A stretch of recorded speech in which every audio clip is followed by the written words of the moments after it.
today I'm going to take you through the top mistakes that I see in the gym. I've worked out for over 20 years. I've worked out at gyms all over the country. That alone does not make me an expert, but that makes me to where I have seen it all. And I'm telling you, I'm going to show you the top gym mistakes right now. Number one gym mistake that I see is people walk right in off the street and just start putting the weight on that bench and do zero warm up, and then they do make maybe one lighter set, and then they'll just get right into it.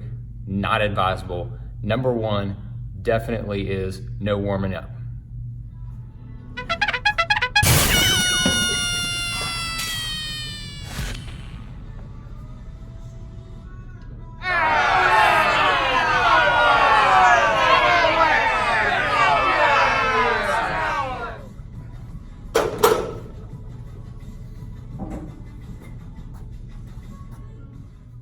All right, number two mistake that I see people make in the gym is awful form. Awful form. To me, there is no excuse for this. If you see a piece of equipment and you're not exactly sure how to use it, do what everybody does these days, man. Google it.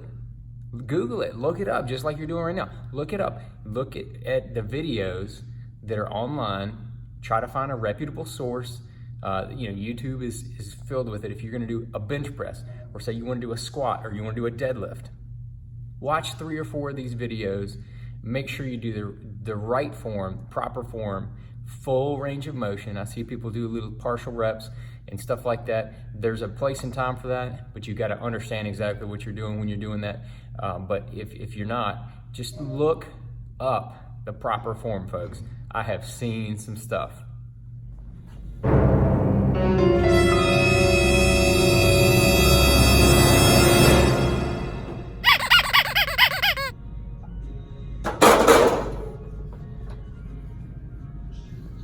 Our gym mistake number 3. I see this is very, very common.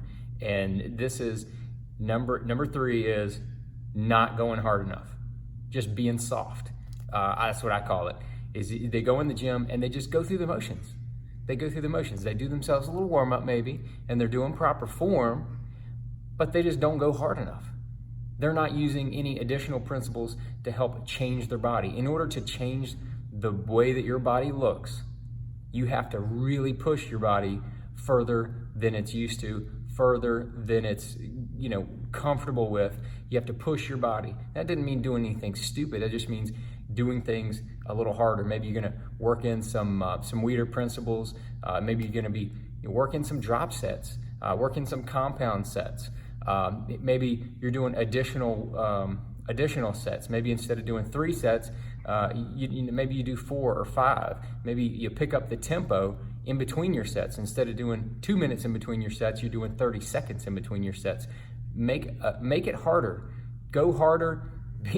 Be a dog, man. Be a big boy in the gym. Be that guy. Be that gal that everybody says they're putting in the work. They're doing it. I mean, you're going into the gym. Might as well go ahead and do the work, right?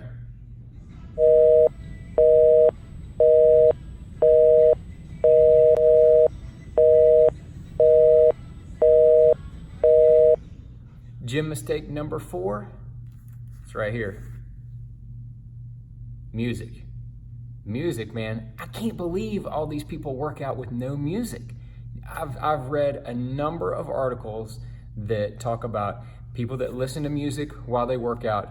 They work out harder, which I just mentioned. They work out harder and they work out longer because they're enjoying it. Get whatever music you like. If you like hard rock, if you like rap, if you like classical music, whatever you like, whatever motivates you, whatever gets you going, man, put it in your earphones. Get earbuds. Get whatever you want. Get it into your ears. Play that music that motivates you. Get it going. Keep it fresh. I always like to cycle in new music. That's something that works for me. I really like putting new music in, taking some of it out that I've heard too much. Keep that music fresh. Keep it new. You're going to work out harder and you're going to work out longer. So incorporate that music. That's number 4.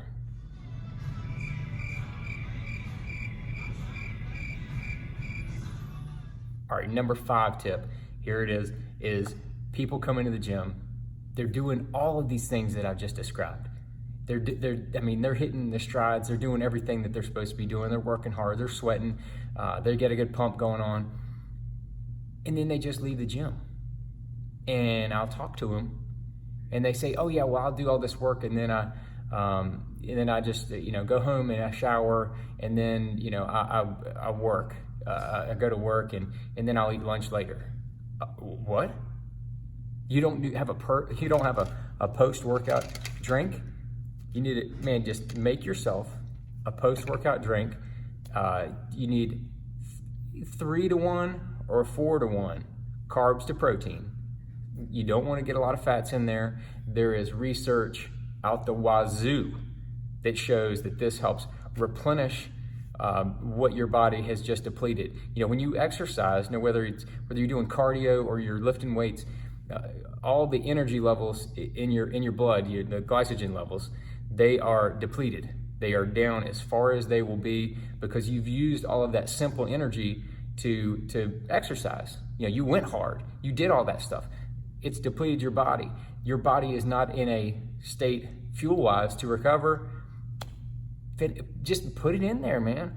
Put it in there. Put your, get your protein powder. It's real easy. Put it in a little bag. Get your protein powder, and you can get, simple carbs, however you want. You can use table sugar. You can use, whatever simple sugars you can find. Juice is okay. It's not as simple as, some research will show is the most beneficial, but any type of simple carb is better than none. That is just the fact right there. So try to get something in the 3-to-1 to 4-to-1. Based on your body size is how much you're going to put in there. Some people, you may want to have 30 grams of carbs to 10 grams of protein. Some people that are bigger, that have bigger muscle mass, you may want to have 50, 60 grams of simple carbs to the comparable amount of protein. So just keep that in mind when you're working out, and make sure you have a shaker and you make yourself up a post-workout supplement, or to make a post-workout drink, and you will find yourself getting a lot better recovery in the gym. So those are the top five gym mistakes that I've seen all over the country. You do those, your workouts will be more beneficial. You'll get to be where you want to be from a workout standpoint.